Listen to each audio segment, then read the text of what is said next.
Bon dia, Vacorja. Hi, everybody. Eimear Burke here.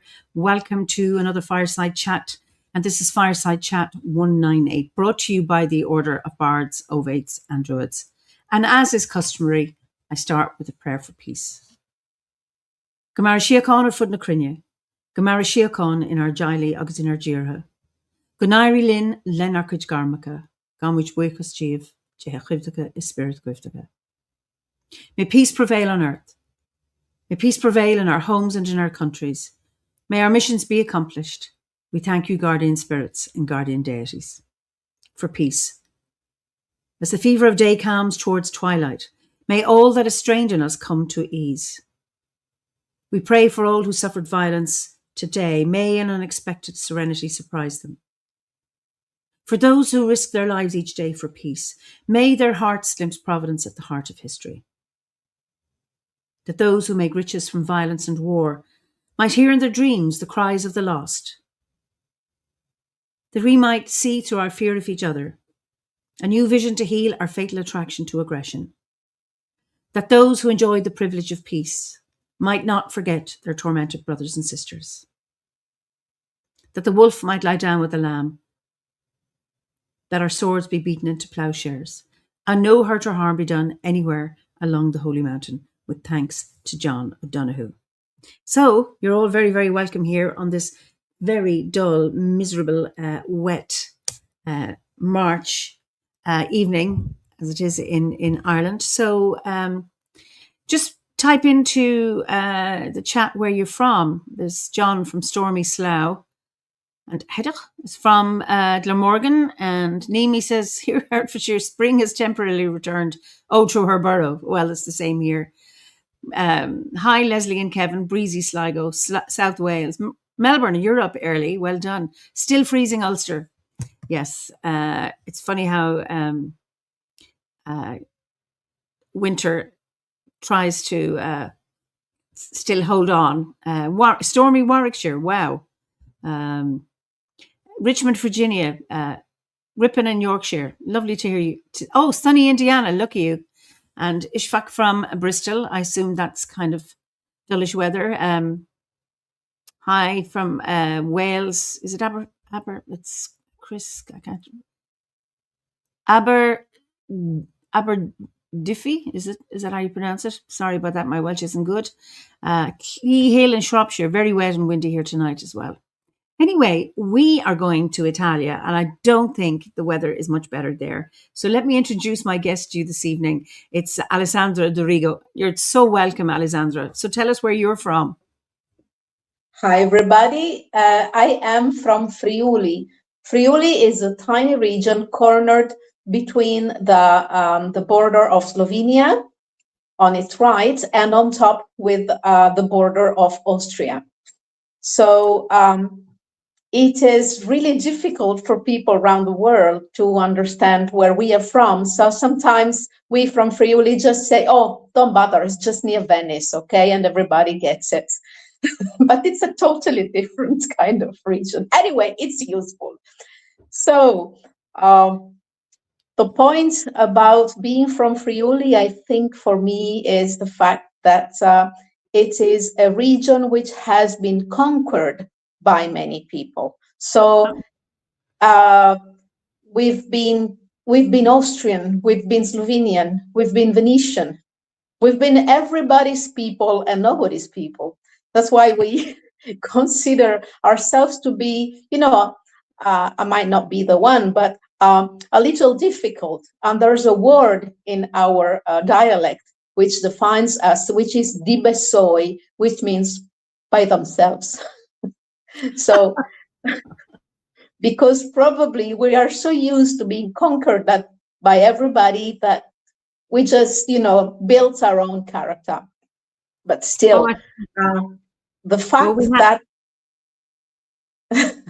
we have an Italian, Valeria, and she says Friuli is beautiful. So we've a few Italians saying ciao to you anyway. So, yes. So I didn't realize it was bordering on Slovenia as well. So it's Austria and Slovenia. Yes. So I live 10 minutes drive from the border. And is it easy to go through back and forth? Oh yeah, absolutely. I go there and buy petrol. It's much cheaper. Ah, I go. okay. We all Okay. do that. So, and Carla Righetti's here because she's also from Friuli Hi, as well. Carla.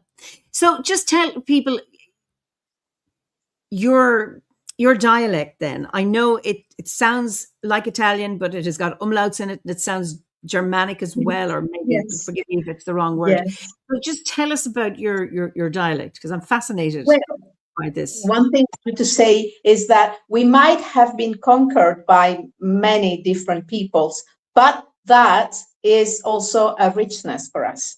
And I think this shows also not only in the whole of our culture or traditions or cooking, everything is totally mixed with many different cultures. And you can tell it in the dialect. So we have words from Slovenian, words from that stem directly from Latin, or words which are totally Germanic.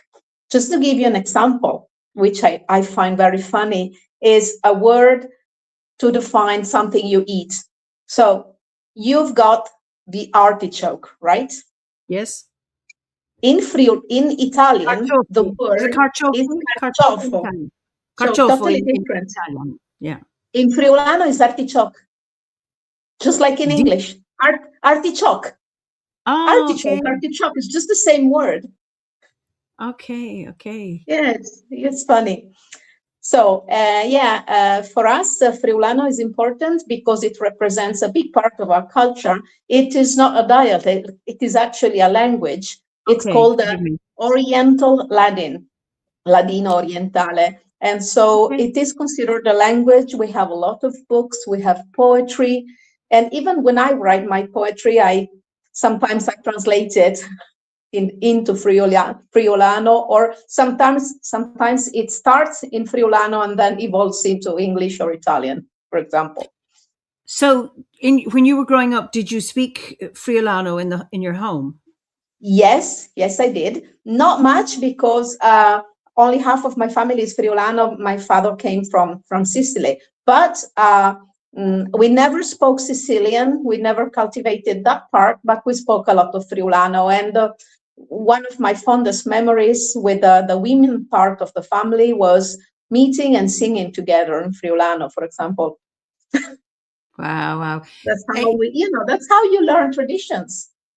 Well, indeed, indeed, indeed, absolutely. So, your landscape then, people have been Okay. commenting on how miserable and wet it is, and this is the odd sunny place here So, tonight. well, the land here is totally wet today. I woke up after a beautiful weekend, which really felt like late spring. Today, I woke up to a terrible rain, and it's wet and damp and cold again. But they say it's not going to last that long. We are hopeful. All the same, one of the funny things about Friuli is that they call it the basin of Italy, that meaning it rains a lot. But still, this is a very good thing for the landscape because it's very much green. It's very green. At the moment, I live in a very small village, and this village is totally surrounded by hillside. So Okay. it is very easy for me to walk maybe from 10 minutes to get into a wood. And at the moment, it's, and when I think about what I've just seen a couple of days ago, is acacia woods, where all the trees are still only brown. They don't have any leaves on them, but there are beautiful carpets of crocuses and primroses and violets. And the smell is incredible. The smell is incredible. You don't even need to kneel down. You can feel it. The other day I was driving in the middle of the hills, and I had to stop just to smell. I had to stop because I needed the smell of the flowers. Beautiful, So absolutely it's beautiful. beautiful. It's beautiful here. Should come So, and visit. I would absolutely, I would love to. Is the land very fertile? Yes, it is. Yes, it is. I come from a family who I am the second generation who made and still make wine. And so we have a beautiful landscape of hills. And in these hills, they are terraced hills because they're made of a kind of clay, which is very good for cultivating vine, but at the same time, it easily crumbles, also with our beautiful rains. So they terrace the hills, and then you've got the vines going all around and spiraling all around. And so it is fertile. We have great wines and very good fruit and vegetables. Yeah, it's a very fertile land. And are you still making the wine? Have I tasted your wine? Did you give me some? No, this is a thing I'm going to do next time. I'm going to bring some wine. Okay. It's just me. I like to be culturally sensitive, and if somebody makes wine, I'm happy to taste it. Oh yes, definitely. Yeah, my brother is still making wine. Okay, I've been an English teacher for over 10 years, and now I am working again for a wine company, and my brother is still making wine with the family name. I'm very proud of him. Wow, that's beautiful. Absolutely beautiful. Yes. So, you mentioned something about your grandmother, and I can't remember why. Yeah, okay, yeah. The fact about my grandmother is that she was, I think, my first teacher in terms of connection with nature, because she was a cook. One of her jobs was also, she had a small trattoria, which is like a small restaurant, and so she was very good at that. And she would really use, especially the herbs that grew in our land. So she would take me out to the garden and point out to me herbs, but not cultivated herbs, the wild ones. And she would tell me the names in Friulano, not even in Italian, because I don't think she even knew them in Italian, actually. I mean, she spoke perfect Italian and Friulano, but the names of the herbs had to be in Friulano. So she would point to this and that, and then we would gather them and go home, and she would explain to me how to use them. Or one day she took me out to the vineyards, which were very close to our house. And it was the time when they had cut the vines. It was November, when they had cut the vines to prepare them for the cold of the winter. So they give them a final cut, and so the sap goes back in, and the plant prepares for the real cold. And so on that day, I still remember, it's a beautiful memory. It was a very sunny day, cold but sunny, and there were tiny drops of sap that were oozing out from the freshly cut branches. And she said, "Come close and look what I do." So she collected on her fingertip one of these drops of sap, and she put it on her face. And she said, "That's the best face cream you can find, because that is the last drop of life the plant will give you before going to sleep." Oh, that's beautiful. So she taught me how to use it. And you know what the funny thing is about this? I told this to my mom, and she said, "That's funny, she never told me these things." So, they say some things inherited skip a generation. That's right. Also, so she never took my mom out to collect herbs. She never taught her how to play with sticks and things, and she did it with me. I think when you're the mother, you're doing all the other stuff. There isn't that much time for fun. But the grandmother can do that. That is beautiful. Brent has a question, and I have a friend who would disagree with this. He said, speaking of wine, doesn't Prosecco come from the Friuli region? Because I have a friend from Veneto, and she'd say, no, Prosecco comes from there. So can you or maybe you can both say yes, both, or whatever. So please answer this question. Well, as a wine producer, I think we are all very proud of our territory, of our terroir, as we call it technically, because we have strong connections to it. So any wine from our region for us is special. I can give you an example. The other day I was at a wine fair in Germany, and I saw this booth where they had wines from Georgia. and there was this young couple, and I said, I want to try this because I know they have a strong culture in winemaking, but I never tried their wines. And I tried their wines and I said, wow. And then I thought Friulian wines were strong. These are things for a warrior, before going to before going into a battle. But the guy was so enthusiastic about telling me about his family, his culture, and I'm so grateful for his explanations. And those wines were certainly difficult for me, but for him, they were home. So I don't really think it matters if the wine comes from Friuli or from Veneto or from Georgia. It matters to you because you were born there. And a wine connoisseur is usually a very curious person who wants to know about other wines from other countries, because it's like traveling in a glass. Oh, I love that. Yeah. I love that. I love that. But I think that's what we do also when we try different dishes from other parts of the world. You travel with you travel with your tongue, you travel with your feelings, you travel with your nose, with your hands, with everything.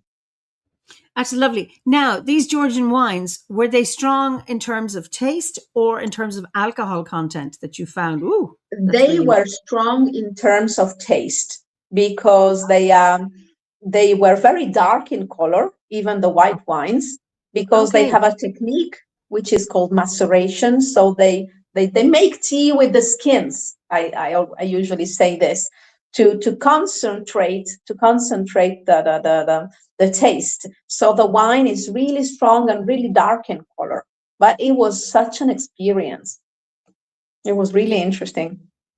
I think it's lovely it's, like Obal is a bit like that with, we have so many nationalities as members, people, Yeah. and also spiritual paths. And it's just lovely and this is one of the lovely bits of my job is to go and meet members in various places. And certainly, and of course, my one bias I have is I love Italy. I have to go and sort out and check that Friuli is as good as the rest of of the other places I've been to Italy. So many places in so little time, but it's just lovely to be with people from their own lands. So I'm so glad I would go to Friuli because I know you and Carla, and that's why I would go, because I know two people from there, so that I'm not there just as an outside tourist looking, but actually being welcomed in as part, just like I do when I go to the OBOD gatherings or when I stay with, say, Marcus and Orlando in Arezzo or Monica down in Isernia, just to experience it with Italians. And it's lovely to go to a country to experience it with those people rather than always I am an outsider, but always at a distance. And it's so lovely just to come in and to have a welcome and to experience those different cultures because they're so rich. And Cara, so Nimi says, I think most interesting wines never leave their locality as they're too delicious to let go. That often is true. And also, when you get your local wine and it comes from a barrel and you just bring your jug and you pour it, and that Yes. doesn't, and you think, oh my, this is amazing, I want to take that home. But sometimes it doesn't travel well in a plane or whatever. That wine or certain foods have their own context and they have their own, Yes. they have their own landscape in which to be Yes. experienced. And it's not the same taste when they're taken somewhere else. And I Yeah, find well, that, that is a point. That is a point. And again, this is one of the beautiful things of the gatherings at Obot, for example, I have experienced in these past 2 years.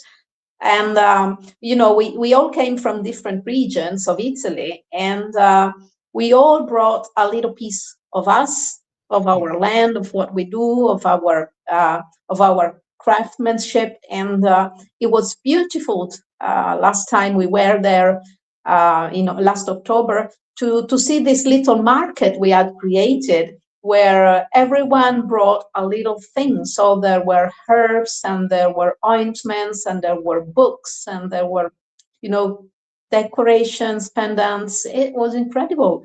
And, it makes sense that what you try from a country is always best in the country. And so you know that when you try it abroad, when you try it outside from that country, it will have changed a little. But at the same time, it will give you the opportunity to sort of sample a little of that feeling, and bring it home with you. That is That's so what true. we do. Yeah, and what I'm always strikes me with Italians, because you've so many regions and so many regional dishes. I mean, in Ireland we don't say, well, where I come from, this is the thing from the county I come from. Oh There yeah, might be some things, but the pride you have in, this comes from my region, this is the shape of the pasta in my thing, and this is the kind of sauce, and then there's like, ours is the best. I love this bit, the a little bit of competition, yeah, but yeah. yeah, but that regional pride. We're not even talking about national pride, but that regional pride in the wine or the cheese, or if it's the olive oil or the balsamico. It's those little things, that the pride in it, or even how you cut mozzarella to make a caprese. It's like there's Oh all yeah. this pride and respect for food, and it's not. If you watch chef programs, you'll have the chefs. They're all the celebrities, and they're, look at this zucchini and it's amazing, blah blah blah. But ordinary Italians seem to do the same thing in their own kitchen, and nobody's looking at them and nobody's filming them, but they're still checking, and this Yeah. incredible pride in the food, and it's lovely to see.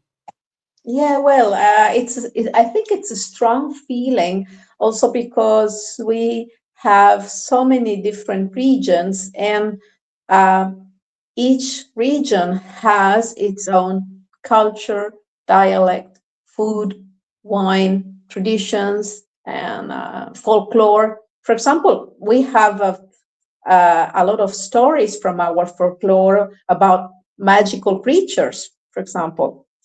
Okay, go on. Like we have the Lisaganis. Aganis are a kind of women which would hide into the wood, and they had magical powers, and they didn't want to be found, so they hid themselves.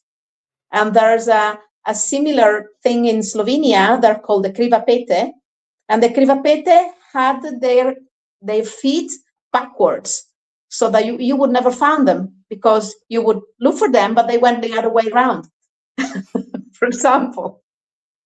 And there are, spilfs, which could be like tiny elves, for example.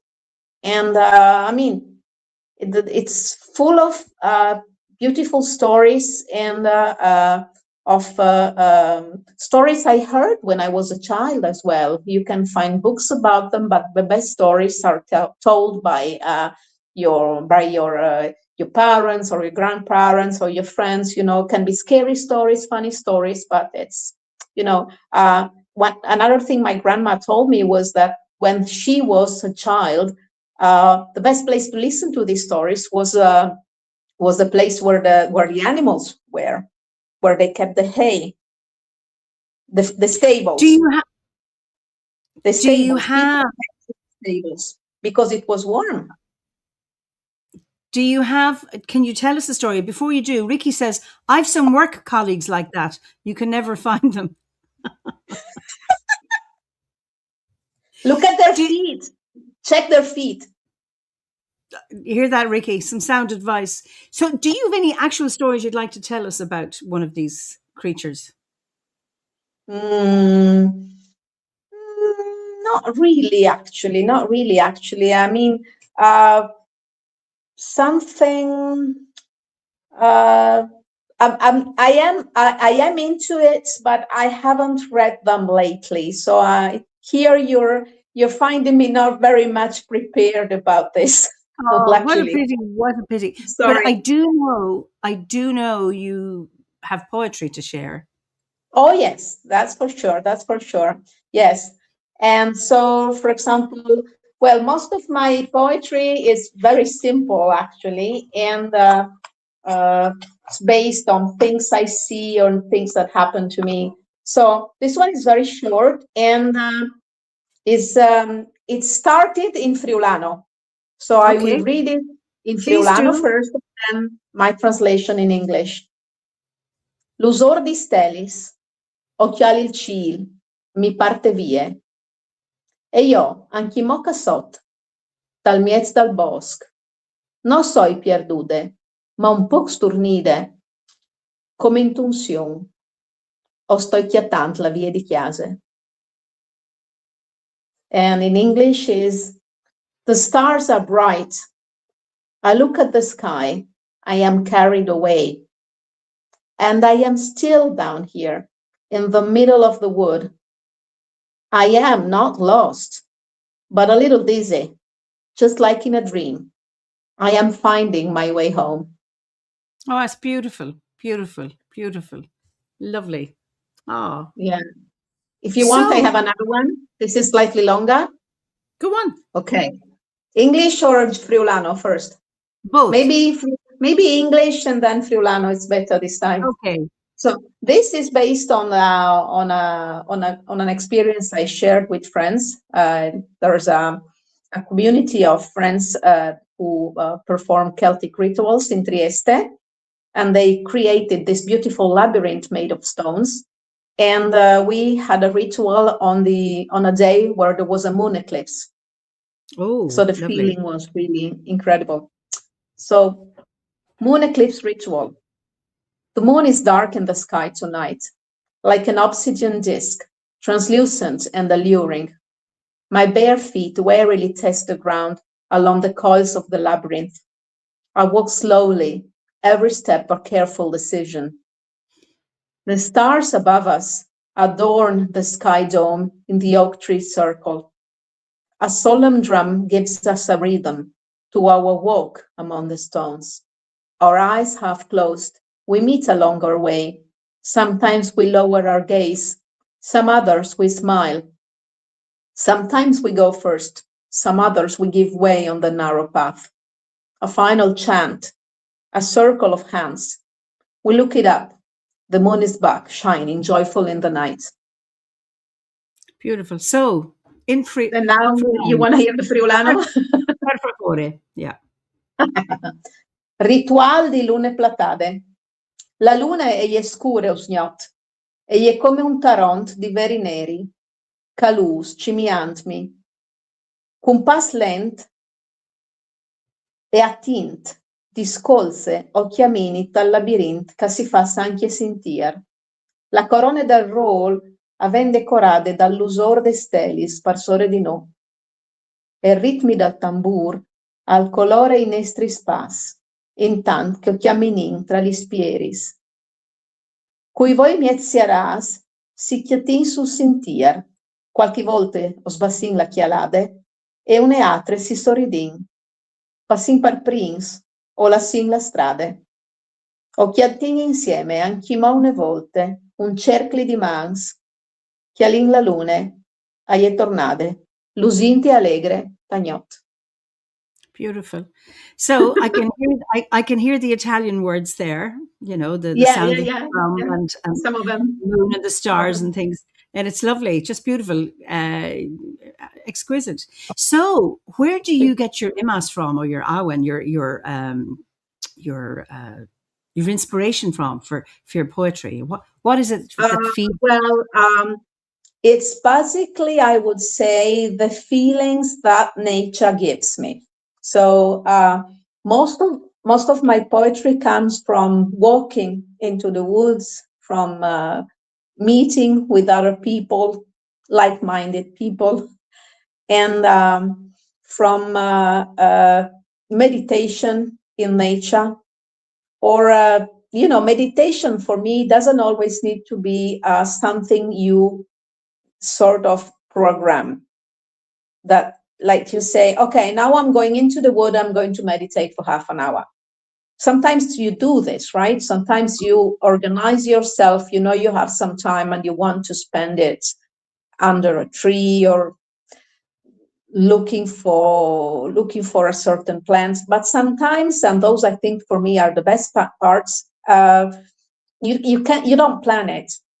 You just find yourself in the middle of somewhere. Like the other day when I wanted to smell the flowers. So I got off the car. I parked the car in a very clumsy way. And I just got out because I saw these flowers and I wanted to smell them. I didn't even pick them up. I bent down and I felt them in my hands. I felt them on my face and I could smell them. And they brought back memories. They brought back memories of when I was a child, of when I did things with friends. And, so the inspiration comes from a direct contact, a physical contact, or an ideal contact with nature for me. That is very important. And when a technique I am using lately is to use nature to balance me, to balance myself. Sometimes things happen to you and you are angry, or you argue with somebody, or you just care for something more than you should. And I think the person you should be angry at is, first of all, yourself, because you just should say, oh, I couldn't bother less than this. So the other day I was really nervous for something that happened to me, and there was a plant near me, and I said, okay. And I turned around and cupped in my hand the flowers without breaking them and smelled them. And that really immediately calmed me down. And I said, thank you, Mother Nature, for being so kind to me. Or, you look at a bird, you meet an animal, an unexpected encounter with an animal. And it gives you such peace. For example, last Sunday, a friend of mine and I read that there was a flock of flamingos that had reached a natural area of our region near the seaside. And so we spent all day looking for these flamingos, because my friend said, no, I think they're there. No, So we drove around for hours. And in the meantime, we saw beautiful nature. We saw horses, we saw flowers and birds. And then at the end of the day, when we had nearly given up our search for flamingos, somebody told them, no, you are wrong. They are there. And so we reached this place and we found two flamingos only, because the rest of the flock had gone. So these two were probably stray, and we were a little sad for them, actually. And it was like magic. This creature bending into the water slowly with this beautiful long beak. And yes. I heard a child near me protesting, and she said, Mom, they're not pink. And my friend turned around and said, yeah, they haven't eaten enough shrimps yet, So where did these flamingos come? Did they migrate from Africa, or do you have indigenous? No, they migrate from Africa, but there's an area there's a natural area by the sea, because one of the beauties of Friuli is that it is like a multi-layer cake. So we have mountains on top, hillside plain, and also seaside, because we also have water. We have sandy beaches too. And so there is an area, a natural area, and there once a year the flamingos flock, because there is like a lagoon where they find a specific kind of shrimp, of vegetation, which gives them actually the pink color, because it's got some iron in it. And also they find shrimps and other little things they eat. So they always flock there for a period of more or less a month in this period, because they find very good food and a very good stay. Nimi has a question. Is it salt marsh where they go? No, it's a lagoon. So a part of it comes from the river, and then it starts mixing, yes, with the seaside. So I think you can call it a salt marsh. Yes. Because in from where I've seen them in Tanzania and in Kenya, they tend to be on like salt lakes or kind of Yes. Yes. Yeah. Yeah. sulphurous lakes. Yeah. And Ricky, who notices that his work colleagues are like those creatures you mentioned, if they leave Africa, aren't they flamingon? Is his question. Oh, yes. Thank you, Ricky, I love for this one. Yeah, yes. actually, we have a joke too because they're called fenicotteri in Italian. And as this one was so tiny, my friend called it a baby cottero instead of a fenicottero. Very good, very, very, very good. Yeah. Wow, that is fascinating. Yeah. I had no idea that they migrated so far up because, Yes. northern Italy They do. They do is every far. year. Okay, okay, and then they go back down again. Yes. Yes. Okay, okay. Yeah. So tell me, how did your oh yes, and Lloyd says the Camargue in France is a good place to see Yes. flamingos. Also, I saw them also there on the salt marshes. Okay, Yeah, I've never they're beautiful. beautiful. Yeah, Camargue is beautiful. So just your background. So Mhm. what was your spiritual background? I'm interested in that. You've had the influence of your grandmother, and then how did you find Obod? How did you find Druidry? Okay, so I think that the beginning of it all was the fact that I was grown up in a family which never went to church. They were all of them were atheists, and so I grew up like that. But I think I was always looking for something. So one day, a friend of my mom, I think I must have been 18 or 19, mentioned meditation. And, but she just said something like, meditation is good for you. We should try and do it. And then I was the only one who actually took the bait and started um, meditating. I think the first thing I did for a couple of years was with an Osho group. Okay. And which was really good for me, but was a sort of thing which didn't really work because it worked in the room, but didn't work when you got out in the real world. You felt very good, which is not criticism. This was just a period of my life, obviously, and but for me, I needed something which would also sort of graft me to real life. Okay. And so I started a couple of years later when I was studying linguistics. There was a part of my course which spoke about runes and Celtic folklore and the Longobards in our area. And so that's when I started getting the knack of something, let's call it magical. And I said, wow, that's interesting. So I started reading runes, and I started getting on and with a group who went into medieval reenactments. And so I read tarots and runes for a very long period in medieval and Celtic reenactments. And that's where I found my first clan and in Trieste. And after a while, my clan chief started teaching me things about, Anam Cara traditions and Celtic weddings and celebrating the wheel of the year. And I said, hey, I think I like this stuff, I think that's my spirituality. It's sort of clicked, with me. And so I had many teachers. I read books. I had teachers, which were probably, what you call the school of life, which leads you to certain paths. And then one day somebody mentioned Obod, and at the beginning I said, oh no, that's it's not for bad. That was I would say 20 years ago. But I said that looks really serious, and then you have to do these things, and you're alone. Who's going to teach me if I have to read from a book? And then I would think 5 years ago, some friends of mine said, hey, I found Obod. You want to try it with me? And I said, oh yeah, it's back. So I think this is a good opportunity for me to really get into it.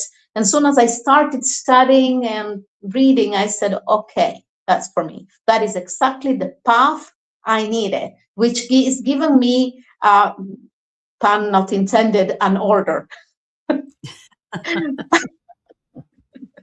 I mean, it gave an order to the riddle of things that were inside me, which sort of needed some kind of, I don't know, some kind of an, I was in the middle of the labyrinth and I needed, I needed the thread of Arianna. I needed somebody to lead me because, you know, a labyrinth is a great metaphor of life. You should first get lost to find yourself. So I probably was getting lost in too many inputs and I needed something more specific. And what I love about Obod is that you follow certain things, but as you also mentioned in one of our gatherings, we don't have a book. Yeah. We don't have the big book because the big book is nature. Yes. And so there are obviously, as there should be, rules, but then you can always be yourself, just like you were saying before. You can always be yourself and bring into Obod, into your path, what is your life, what are your traditions, what are your feelings, what are the things you know already how to do. And so for me, it was, I think I told you this before, it was like finding a second family. Mm-hmm. Where you know everybody and everybody really looks familiar and you immediately get on with this person because you know you've got a path in common, you know there is common ground, which is not a thing that can be taken for granted, obviously. So but all the same, you feel like you are in a cozy situation. You feel like you are, you can create easily a connection. Because what I feel this period of our life needs a lot is to create connections, to mingle different traditions. And I think in this Obod is great because with one single idea, you can put a lot of people all around in a circle and everybody gets the chance to speak, to bring his or her own idea, and they all get together beautifully. Thank you. And that is so true because we're in a circle. There's not, I mean, I know I'm the chief, but it's a very flat hierarchy, but that we stand in circle as equals around Yeah. not common beliefs, but shared values, which is the interconnectedness of all things. Like our Druid's prayer, love of all existence, the love of justice, the love of knowledge, all of those kind of, and it can be a very, very powerful space and an inclusive space to hold people. Tell me, how Yes. or can you think of times or how has Druidry supported you in your life? You know, since you joined the order, what impact has that had on your personal life, for example? On my personal Life. on my How is it oh, the impact Druidry has had on you? What is it? oh yes, yeah. Well, it has given me some sort of a lead. Go on. Like I can't tell you I was lost. I can't Mm-hmm. tell you I was lost, but maybe in a spiritual way, I was looking for let's say, you know, I'm going to tell you how I felt. I felt like I was a river, but Yeah. this river didn't have any boundary, didn't have any banks. Okay. And so the river would get lost into the country. The water would be wasted. And so I felt like that river. like I was having too many interests, too many things, and they all distracted me from myself and from feeling good about myself and feeling good about how I connect to the world and to the people, to nature. So Obod has explained to me that Druidry is not an ancient thing, but a very modern thing. This is what it has taught me, and somehow it has given me one more option to be a good person. Okay. Because I've always respected people, I've always respected nature, and I've always loved animals. Mm-hmm. But with the teachings of Obod, I feel like this connection is stronger, better, and it makes me a better person. Because the satisfaction you find in a simple learning, in a poem, in writing a poem, or in reading one, or in sharing your ideas about a plant, about the use of a certain word, of a certain idea, is something very simple. And the idea that it works for you, it works for somebody else, and that you can share this.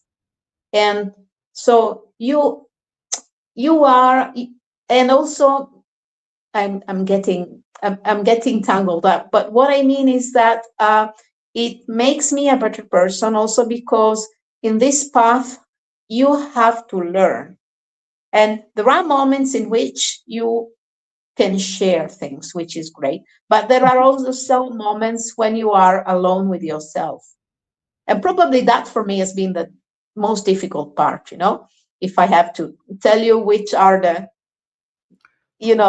difficult moments, the tacky moments of this learning. But that also has been helpful, because I remember talking about it with a friend of mine who's also in the order. And she said, "You're making it too big. It's so simple. You're building up a story, which doesn't really exist. It's only in your head." And then you see that it is true. Sometimes you give something, you give to something too much of importance. And then you realize you were getting tangled up into a story which is only your own. And then you find out there are so many people who live the same thing. So it is studying with yourself and sharing with the others. And so finding out it is much easier than you thought. And at the same time, finding the beauty in this. That's amazing. That's so lovely. I like your metaphor of the river, that it's burst its banks, so there's no containment. So it's like, for you, it's given you banks. It's actually contained you. And the metaphor, for me, so yours is a container to hold you. And Eimear says, following the thread through the maze. I like that one as well. And for me, it was a scaffold, a framework on which to build. So they do the same thing in different ways. One is wrapping you around to hold you, and the framework is that I build on that. That's on the inside. So the banks are on the outside, like an exoskeleton, and the framework is like from which to build. All of them very, very beautiful. And that's the thing, is because there is no one vessel in which to dwell if you're water. There is no one plan. If you have a scaffold, you can build whatever you want around it. And there are different mazes and labyrinths to follow the thread. And I think that's beautiful, because it allows lots of choice, and it allows us to ground ourselves And Yes. and again, of course, so many people say they've found a home. They're you mentioned clans earlier within Friuli, but we have, I suppose, that sense of clan is an Irish word, or clán, meaning family or Mhm. people. Oh, So, yeah. and then in Scotland, they refer to clans, with people, families, and extended clans, extended families. But it comes from the word clán, which means family. And Mhm. um, so many people say how they have found their home. It's like people go, yeah, yeah, yeah. Now, Valeria says, for me, it's the bridge between Mother Earth and heaven. Yes, Yeah. it's about connecting everything.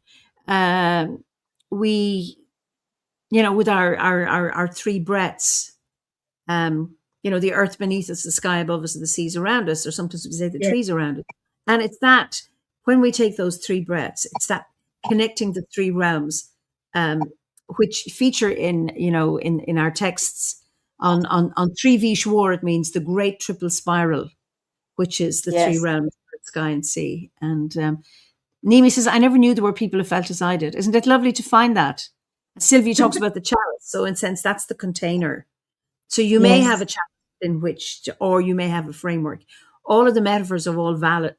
They all have validity. It depends on what it is the individual needs, and so it's just beautiful. So, um, what concerns do you have?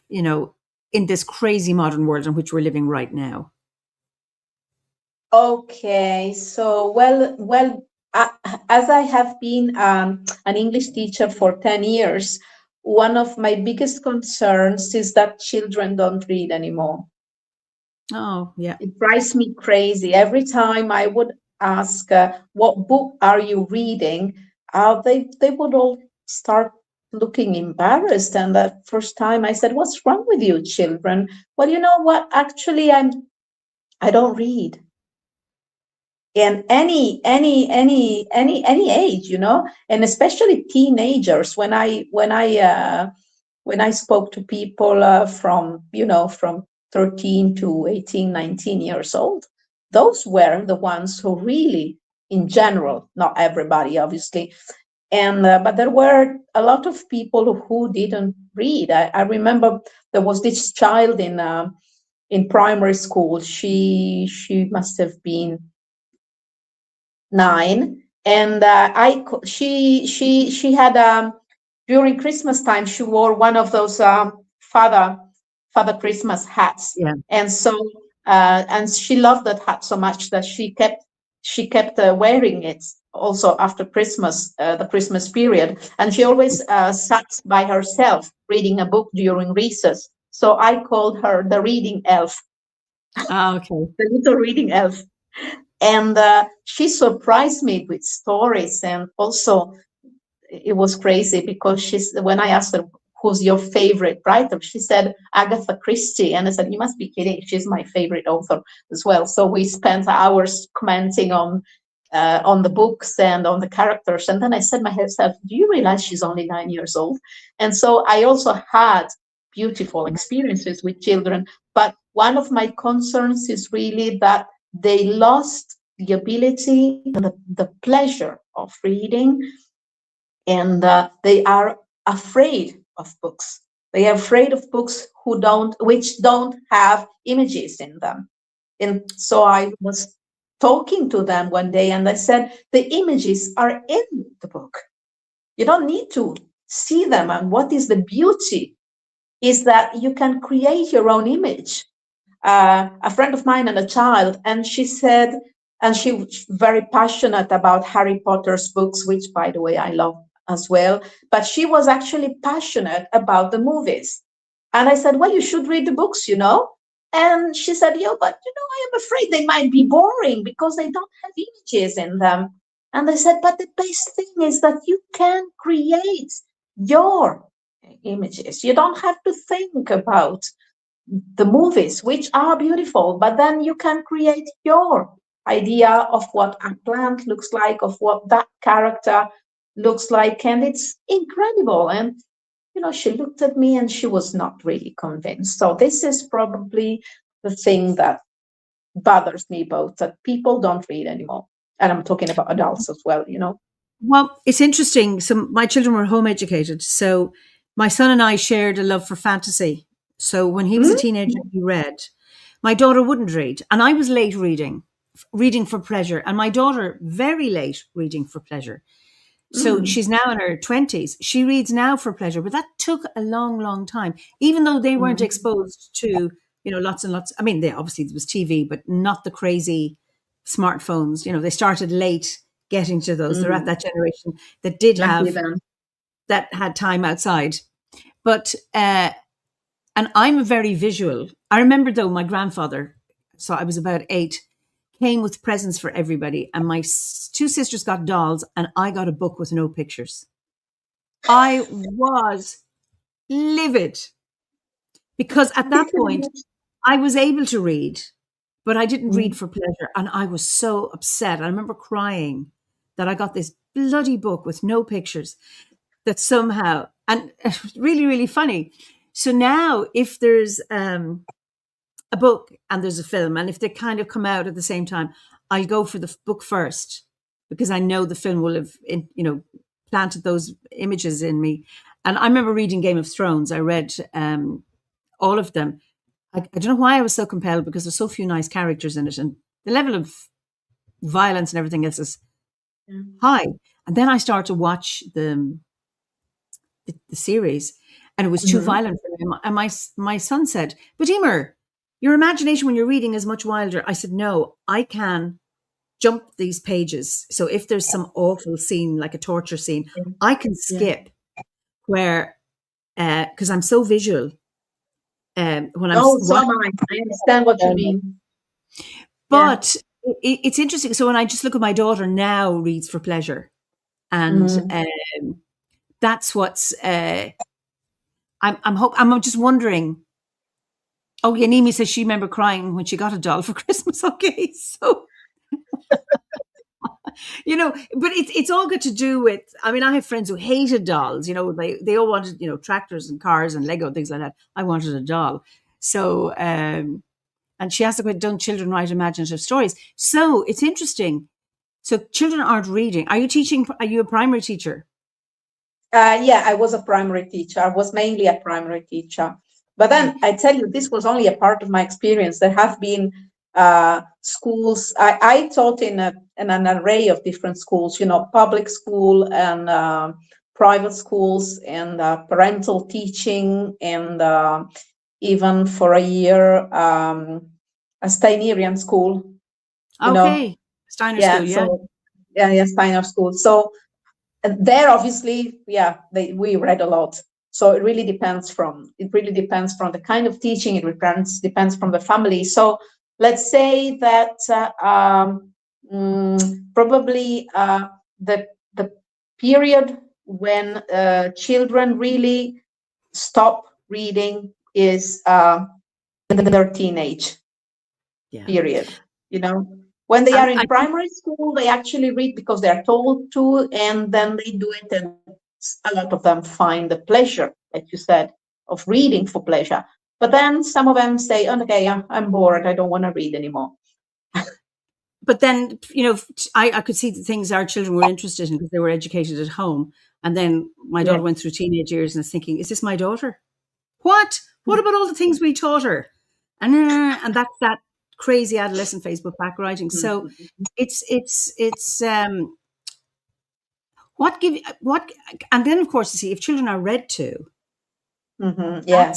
that's also because what you're doing is feeding imagination, etc. Or if you're telling stories, but not everybody can tell stories to kids, but you can read to them. So Yeah. Sandy says I didn't like dolls because still find them freaky.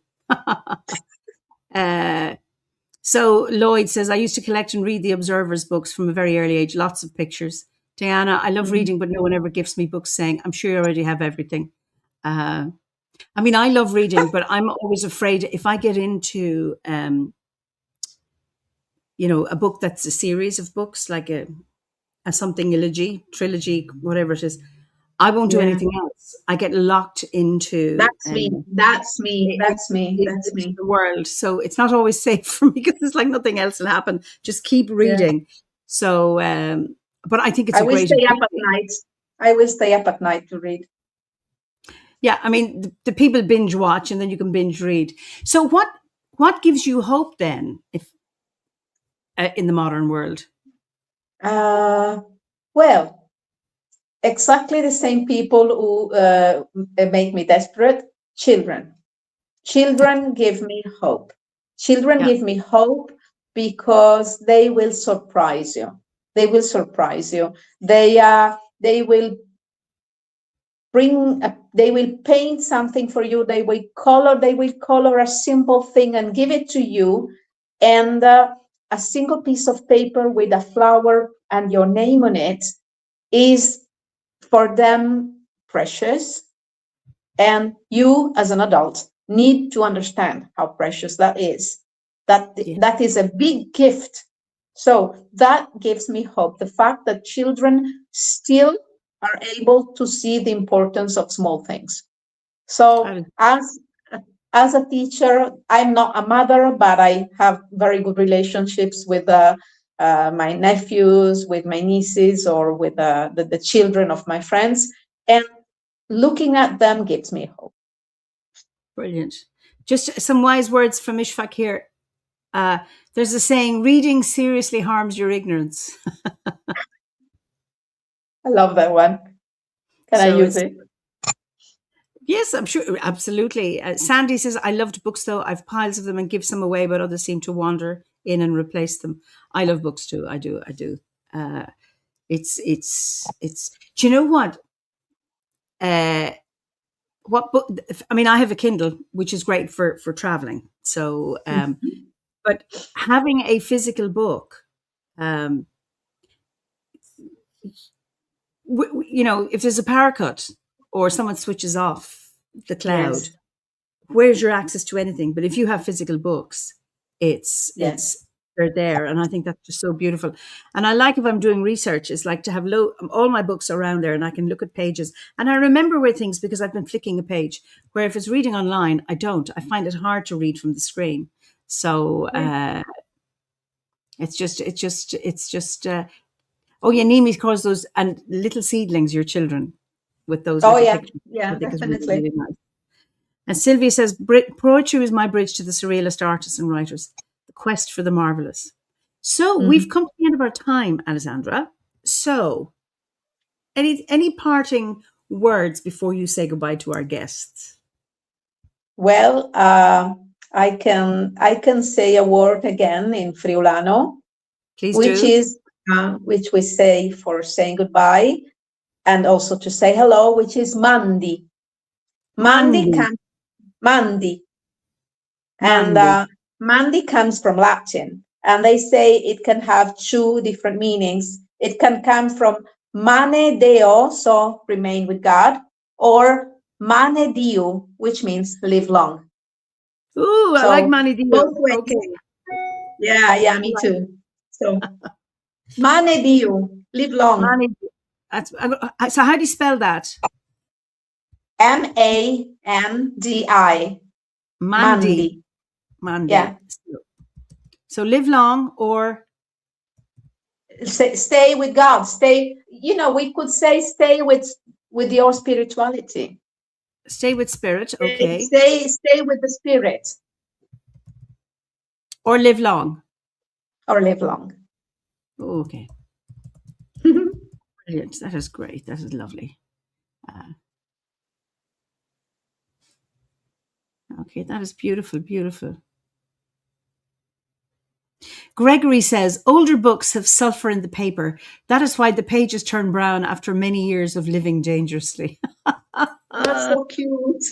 That's so cute. It's really interesting about the power of books, because there have been times when there's been massive book burnings because Yes. books were seen as dangerous, and uh, and that is lovely. And hopefully, I've never burnt a book. I've thrown one book out, because I don't like it. I always think books are sacred. That what do I do with this book? There Yeah. was one. I'm not going to tell you what it was. It was a terrible book. It really undermined me, and I threw it in the bin. I felt really Oh, bad. yeah.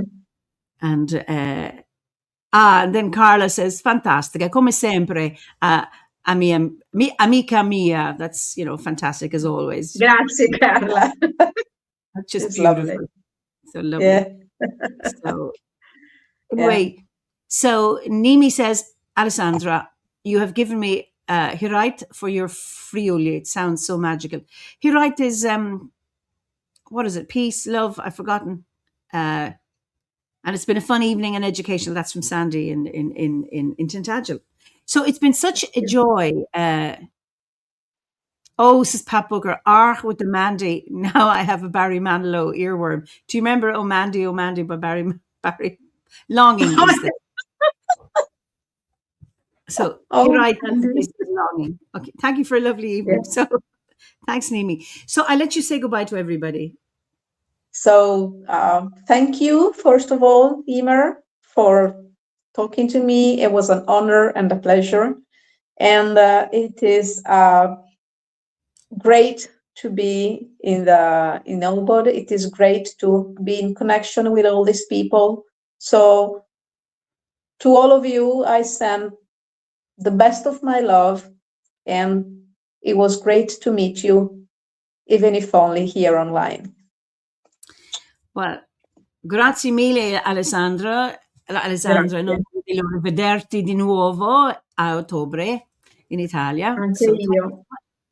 Anyway, I'll send you to the green room. Don't go. I'll just say goodbye here, and then we can look at the comments. So thank you all very much for joining me this evening. And Alessandra, I hope you enjoyed our conversation. So let me see when I'm here again. There's a storytelling circle next week on the Hearth. So I'll be back in 2 weeks' time for another Fireside Chat. So in the meantime, I wish you all the blessings for Connacht an Ari, our spring equinox, or a Connacht an Or if you're in the Southern Hemisphere. That's for you, Lloyd, and there's somebody else from, I can't remember, Australia someplace. So I wish you a good evening, a good afternoon, good morning, or if you're watching a recording of this Fireside Chat. So in the meantime, all be well. Slán go fóill.